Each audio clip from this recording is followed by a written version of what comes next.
everyone, and welcome to the Smackdown review. This is the night one of the WWE draft, and I apologize for the blurry screen.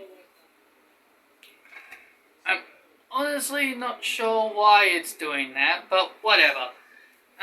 We're here to run over the draft, and I'm going to give you guys my opinions on all the draft selections, and if I agree with them or not.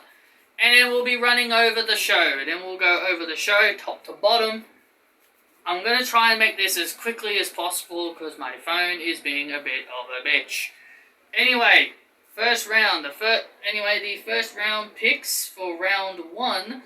The first overall draft pick went to Smackdown, which I think this is the first time since 2016 that Smackdown has been allowed to have the first pick. The first person drafted to Smackdown was the Universal Champion, Roman Reigns. I mean, was there really any shock, any doubt here? Roman Reigns was never moving shows. He was never moving shows. He never was going to. USA lost the fight for Roman Reigns. And considering that I've been hearing that Vince McMahon favors Fox more over USA, that's clearly telling.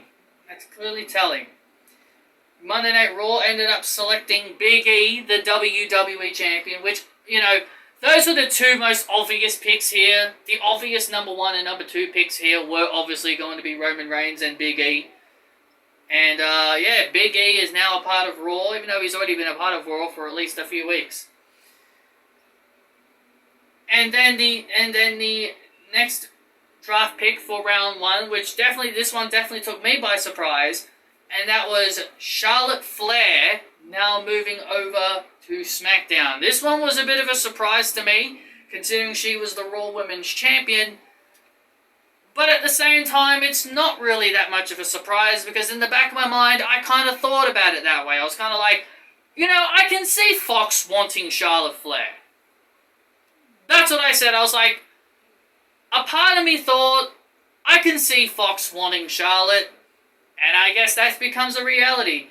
And then we hear the news that Becky Lynch is defending her title in a triple threat against Banks and Belair at Crown Jewel, which definitely surprised me. I'm definitely surprised that the Saudi government are allowing more than one women's match. I'm hoping Sasha Banks walks away as the victor there, but there's been talk that Charlotte could very well trade belts with Becky Lynch. But my idea, this is my theory, this is my opinion, this is my fantasy book. What I would do is I'd have Charlotte Flair issue an open challenge. The next draft pick following this was Bianca Belair. She was sent over to Monday Night Raw, and I thought that was the right decision. There was really nothing else Bianca Belair could have done on SmackDown. But anyway, my fantasy book is Charlotte issues an open challenge. Either Shayna Baszler or Bianca Belair accept. You have Charlotte drop the title, and then you also have Becky Lynch also drafted to Raw on that same night, on night 2. And then that way, you can have Sasha Banks win the title at Crown Jewel, and that way, and then she can stay on SmackDown. Which honestly, I'm going to tell you guys this. I think most of you will agree with me. The number one and number two draft picks are going to be Becky Lynch and Sasha Banks. I think Becky Lynch goes to Raw and Sasha Banks stays on SmackDown. Those are the number 1 and 2 picks I can definitely see happening for night 2. Anyway, round 2 was Drew McIntyre to SmackDown. I'm glad about this one because I knew Drew McIntyre needed a change of scenery. Then we had RK Bros staying on Raw, which, they're the Raw Tag Team Champions, so whatever. The New Day, Xavier and Kofi were moved to SmackDown. Could freshen up the tag team division. Edge was sent to Raw. And then moving on to round 3, we had Happy Corbin and Riddick Moss staying on SmackDown. That was such a waste of a pick. I would have much rather bloody Sasha Banks than friggin' these clowns, but whatever. Nikki Cross and Rhea Ripley remaining on Raw as the Women's Tag Team Champions.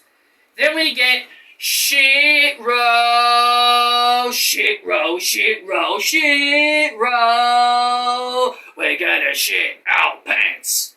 We get Hit Row, drafted to SmackDown. Isaiah Swerve Scott, Atalia, Thea, Adonis, Top Dollar, and B-Fab. I'm pretty sure I botched Adonis' name there. Scott is the North American champion. I mean, like, what kind of ridiculous shit is this? I don't even think the Hit Row are not ready for the main roster. I'm sorry. They're not. They're not ready for the main roster. Especially B-Fab, who's only had 2 matches. Keith Lee stayed on Raw. And then Naomi stayed on SmackDown due to Sonya's dismay. The Mysterios, Ray and Dominic, head over to Raw. Jeff Hardy goes to SmackDown. And NXT's Austin Theory goes off to Monday Night Raw in his second call-up. This is his second call-up. So anyway, those are the draft picks. I liked the first round, maybe outside of Hit Row, and maybe Happy Corbin. But I personally liked this round of drafts. I'm definitely looking forward to round 2. As I said, Becky Lynch and Sasha Banks will be the first 2 draft picks for night 2. I can guarantee you that. And now, let's move on to the main show. Let's move on to the show. Brock Lesnar lays waste to the Bloodline, building momentum towards Crown Jewel. Baron Corbin would beat Kevin Owens in a boring match. I mean, who really cares about Baron Corbin? And of course, because Kevin Owens is losing matches, everybody's now assuming he's going to go to AEW. So I guess a guy just can't lose a match then. I guess a guy can't lose a match without everybody thinking he's going to go to AEW, but whatever. Seth Rollins invaded Edge's house, reminded me a lot of the AJ Styles Samoa Joe storyline. Street Profits and the New Day beat the Alpha Academy and Rude and Ziggler. The New Day pin Rude and Ziggler. I would like to see the Alpha Academy and the Street Profits moving over to Monday Night Raw. I personally see those 2 teams moving over to Raw. They could definitely freshen up Raw's division. Liv Morgan and Carmela's match didn't even start. Carmela put a mask on her face and pretended to shield herself. So that way Liv Morgan wouldn't be able to punch her in the face. Brock Lesnar credits Paul Heyman for his free agent status, meaning he is not eligible for Raw or SmackDown. He can go wherever he wants. And then finally, the main event was Sasha Banks battling Bianca Belair. Sasha Banks would win the match due to Becky Lynch's involvement, and Becky Lynch was absolutely hilarious on commentary. I love this. I love heel Becky Lynch, man. Heel Becky is just fantastic. So Sasha would win with a roll-up, thanks to Becky Lynch pulling on Bianca's braid. And I very well believe this will be the last time that Bianca and Sasha will probably ever wrestle each other. Well, technically Crown Jewel will be the last time these 2 would wrestle each other. But this matchup here was to give Sasha her win back from WrestleMania. Then immediately after Sasha Banks' victory, Charlotte Flair would come out of nowhere and give Sasha and Bianca the Queen's Boot. She would give them both the Queen's Boot. She would raise her title while Becky Lynch stands on the announce table raising hers. I see Becky Lynch going over to Monday Night Raw and Sasha Banks remaining on SmackDown. That's just how it needs to be. That's just how it needs to be. As for the other draft picks, I don't know. But anyway, guys, that is my SmackDown review. Another good show on SmackDown. SmackDown continues to roll with the good shows. But thank you all so much for joining me for this edition of SmackDown. And I will see you guys next time for Night 2 of the Draft.